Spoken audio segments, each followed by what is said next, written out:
বাংলাদেশে ৩ মাসের ব্যবধানে খেলাপি ঋণের পরিমাণ বেড়েছে ৩৬,৬৬২ কোটি টাকা। অর্থাৎ খেলাপি ঋণের পরিমাণ এক বছর আগের তুলনায় বেড়েছে ৫০,৬৭৪ কোটি টাকা। এভাবে প্রতিনিয়ত ঋণ খেলাপি বাড়লেও তাদের নাম প্রকাশে এক ধরনের অনীহা দেখা যাচ্ছে। কেন এই অনীহা? এই প্রশ্নই জাতীয় সংসদে তুলেছেন বেশ কয়েকজন সংসদ সদস্য। এর মধ্যে সরকার দলীয় বেশ কয়েকজন সংসদ সদস্যও আছেন। আইএমএফের $৪৭০ কোটি ঋণের শর্ত মেনে ২০২৬ সালের মধ্যে বেসরকারি ব্যাংকের খেলাপি ঋণ ৫% নিচে এবং সরকারি ব্যাংকের ১০% নিচে নামানোর প্রতিশ্রুতি দিয়েছে বাংলাদেশ ব্যাংক।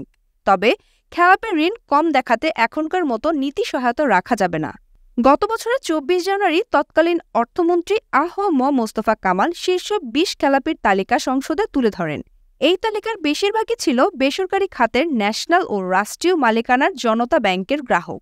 খোঁজ নিয়ে জানা গেছে, আগের সংসদে যাদের নাম এসেছিল বেশিরভাগ ক্ষেত্রে এখনও শীর্ষ ঋণ খেলাপির তালিকায় তারাই রয়েছেন।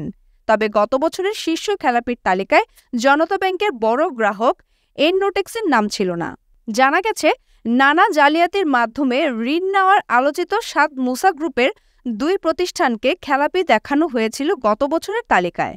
এর মধ্যে সাদ মুসা ফেব্রিক্সের কাছ থেকে এখন ন্যাশনাল ব্যাংকের পাওনা ১,১৭৭ কোটি টাকা, আর তার বেনামি কোম্পানি রেডিয়াম কম্পোজিটের কাছে একই ব্যাংকের পাওনা ৭৫৪ কোটি টাকা।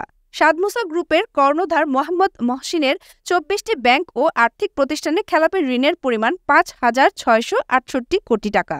গত বছরের খেলাপির তালিকায় শীর্ষে ছিল ঢাকার মিরপুরের প্রয়াত আওয়ামী লীগ দলীয় সংসদ সদস্য আসলামুল হকের মাইশা গ্রুপের প্রতিষ্ঠান সিএলসি পাওয়ার।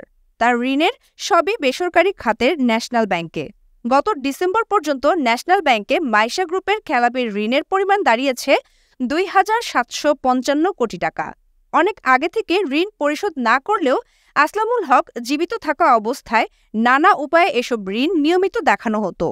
আসিয়ান এডুকেশন লিমিটেডের ৬৫৩ কোটি টাকা ঋণের ৬৩৬ কোটি, এস.এম. স্টিল রি-রোলিং মিলের ৮৮৯ কোটি টাকা ঋণের ৬৩০ কোটি, পুঁজিবাজারের তালিকাভুক্ত অ্যাপোলোর ইস্পাত কমপ্লেক্সের ৮৭৩ কোটি টাকা ঋণের ৬২৩ কোটি এবং সিদ্দিকী ট্রেডার্সের ৬৭১ কোটি টাকা ঋণের ৫৪১ কোটি টাকা খেলাপি ছিল।